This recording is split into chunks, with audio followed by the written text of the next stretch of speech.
মনে হচ্ছে যেন ওর শরীর থেকে মুক্তগুলো ধরে ধরে সর্বদান হয়ে গেছে, পাগল হয়ে গেছে। সেই রোজনা শেষে গোপালকে দেখে তখন গোপাল বিদ্রোহ করছেন আমার ভাবে, কার মা মা বলে গোপাল আমার বলিলে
আজকে নাচিছে নাচিছে গোপাল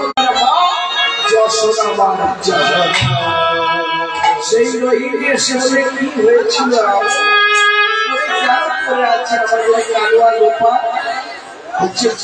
ছুটে এসে সেই রনির জন্য বায়না করেছিল, আমি যে কেন তাকে দিলাম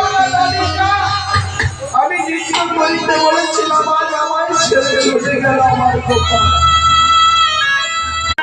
আজকালের ছেলেরা বাবা যারা বেশি লেখাপড়া করে বাবা তাদের যদি চাকরি করে, কিছুদিন আগে একটা শুনেছিলাম চাকরি করতাম, টাকা পয়সা বেশ কিছু করে ফেলবে, খুবই গরিব ছিল বাবা, লেখাপড়া শেখাবে, ছেলেটা যখন বড় হয়ে চাকরি হয়ে বাড়ি গাড়ি সব কিছু করেছে, করার পর একদিন ছেলেটা বাবাকে প্রশ্ন করছে, বাবা দেখো এই লেখাপড়ার জন্য তোমার একটা পারিশ্রমিক, তোমার খরচ হচ্ছে, ঠিক আছে তোমার কত খরচ হতে পারে